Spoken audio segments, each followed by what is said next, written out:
Good evening friends, welcome back to my YouTube channel English with Monica।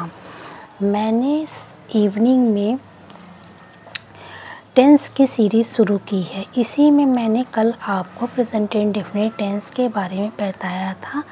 मैं इसके बारे में थोड़ा सा आपको ब्रीफ कर देती हूँ ताकि आपको रिकॉल हो जाए। इस सेंटेंस की पहचान ये होती कि वाक्य में ताहे तीहे शब्द लगते हैं। अपने रोज़मर्रा के दिनचर्या के बारे में यदि हम कोई बात करनी होती है तो हम प्रेजेंट इंडेफिनिट में ही बात करते हैं, इसी टेंस का प्रयोग करते हैं दिनचर्या को बताने के लिए। या फिर अगर हमको कोई आदत संबंधित कोई बात करनी होती है तब भी हम प्रेजेंट इंडेफिनिट टेंस का प्रयोग करते हैं। अफर्मेटिव सेंटेंस में हम आई वी यू दे के साथ वर्ब की फर्स्ट फॉर्म लगाते हैं और ही सी इट में वर्ब की फर्स्ट फॉर्म के साथ एस या ई एस लगाते हैं। नेगेटिव सेंटेंस का जब यूज़ होता है तो आई वी यू दे के साथ डू नॉट यूज़ होता है और ही सी इट के साथ डस नॉट का यूज़ होता है। ये हो गई प्रेजेंट इंडेफिनिट की पहचान। अफर्मेटिव सेंटेंस किस तरह बनाते हैं, नेगेटिव सेंटेंस किस तरह बनाते हैं। अगर आपको डिटेल चेक करनी है, डिटेल के बारे में जानना है तो प्लेलिस्ट चेक कर लीजिए। आज मैं आपको इंट्रोगेटिव प्रेजेंट इंडेफिनिट टेंस के इंट्रोगेटिव सेंटेंस का फॉर्मेशन किस तरह किया जाता है उसके बारे में बताऊंगी। जितनी अच्छी तरह आप टेंस के बारे में सीखेंगे आपका हिंदी टू इंग्लिश ट्रांसलेशन और इंग्लिश टू हिंदी ट्रांसलेशन उतना ही अच्छा होगा। ये डिपेंड करता है आप जितनी प्रैक्टिस करेंगे उतना ही अच्छा आपका फॉर्मेशन टेंस का और स्टेटमेंट का सेंटेंस का कर पाएंगे। तो पहले हम चेक कर लेते हैं। जब हमारे सामने दो तरह के इंट्रोगेटिव सेंटेंस आते हैं। इंट्रोगेटिव सेंटेंस की पहचान होती है क्वेश्चन मार्क लास्ट में लगा रहता है और ये दो तरह के होते हैं। दोनों में ही चाहे वो डू डस पहले हो उसमें भी क्वेश्चन मार्क लगा हो, चाहे वो WHO वाले वर्ड हो उसमें भी क्वेश्चन मार्क ज़रूर लगा रहता है। अब डू डस का यूज़ कब करते हैं, जब वाक्य का शुरुआत जो है वो क्या से हो। यानी हम क्या से जब कोई प्रश्न करते हैं तब हम डू और डस का इस्तेमाल पहले करते हैं। तो इंट्रोगेटिव के सेंटेंस में यदि डू डस का प्रयोग हम तब करेंगे जबकि हमारा क्वेश्चन जो शुरू हो रहा वो क्या से हो रहा है, पहली पहचान होती, तभी हम डू डस का यूज़ यानी इस क्या के लिए जो शब्द यूज़ करेंगे वो डू डस उसका ट्रांसलेशन पहले हम कर लेंगे। तो क्या वह रोज़ स्कूल जाता है। अब हमको ये समझना है कि हम क्या के लिए डू लगाएं या डस लगाएं, तो उसका डिसीज़न हम सब्जेक्ट के हिसाब से देंगे। वह की यहाँ पर अंग्रेजी जो हम बनाएंगे वह ही बनाएंगे। वह के लिए हम ही का यूज़ करते हैं और हमने इससे पहले सीख लिया है कि ही के साथ डू का नहीं डस का यूज़ हम करते हैं। नेगेटिव सेंटेंस में हमने देख लिया। तो हम क्या के लिए यहाँ पे हमने डस का यूज़ किया है और ही, इसके जस्ट बाद सब्जेक्ट आ जाएगा, सब्जेक्ट हमारा ही है। इसके बाद वर्ब की फर्स्ट फॉर्म जाता है, वर्ब की फर्स्ट फॉर्म आ जाएगी, फिर ऑब्जेक्ट आएगा। तो इसीलिए हमने यहाँ पर डस लिखा है। फिर क्या के लिए डू या डस हमने लिखा है और सब्जेक्ट हमारा ही है तो फिर हम ही लिखते हैं। फिर जाता है, ये वर्ब की फर्स्ट फॉर्म गो लगाई है और फिर ऑब्जेक्ट है to school daily. Does he go to school daily. क्या वे स्कूल रोज जाते हैं। तो क्या हमारा पहले है और क्वेश्चन मार्क आखिरी में है। तो क्या की इंग्लिश हम पहले बनाएंगे तो क्या यहाँ पे वे के साथ आता है और वे की इंग्लिश जो होती है वो दे होती है। तो हमें मालूम है कि दे के साथ हम डू यूज़ करेंगे, तो इसीलिए हमने पहले डू लिखा है। फिर सब्जेक्ट हमारा वे है तो वे की इंग्लिश दे हुई। फिर वर्ब की फर्स्ट फॉर्म जाते हैं के लिए वर्ब की first form go to school daily, ये हमारा ऑब्जेक्ट है।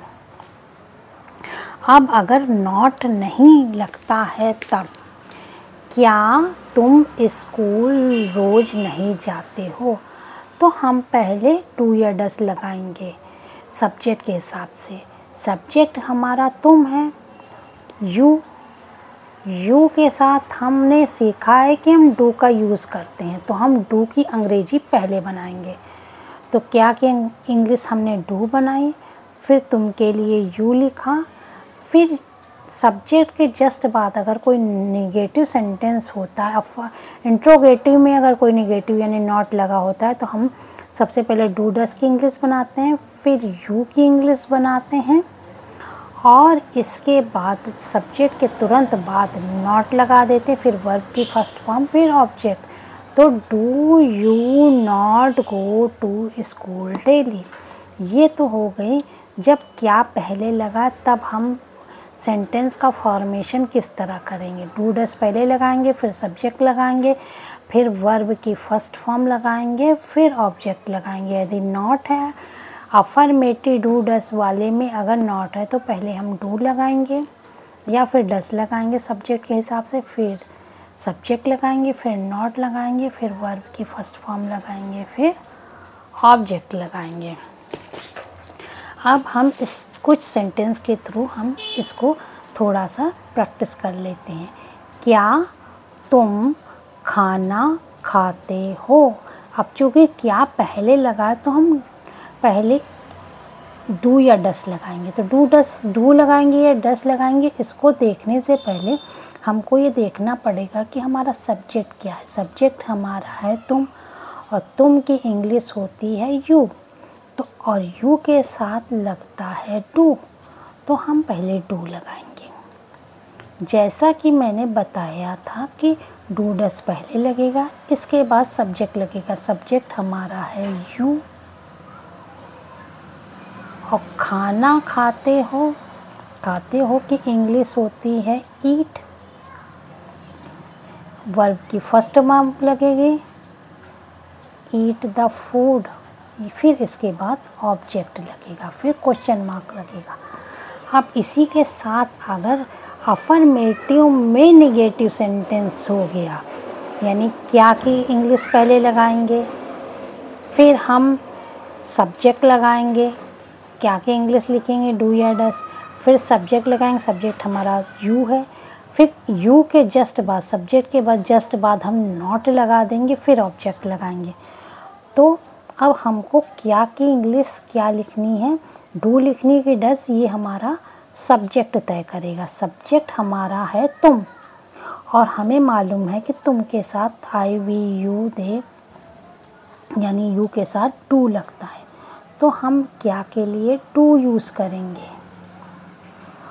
और तुम हमारा सब्जेक्ट है, तो सब्जेक्ट के लिए यू के जस्ट बाद नेगेटिव सेंटेंस है, तो सब्जेक्ट के जस्ट बाद नॉट आ जाता। बाकी सेंटेंस का फॉर्मेशन उसी तरह होता है, वर्ब की फर्स्ट फॉर्म भी आएगी, लेकिन वर्ब की फर्स्ट फॉर्म और सब्जेक्ट के बीच में नॉट आ जाता है, यानी सब्जेक्ट के जस्ट बाद नॉट आ जाएगा।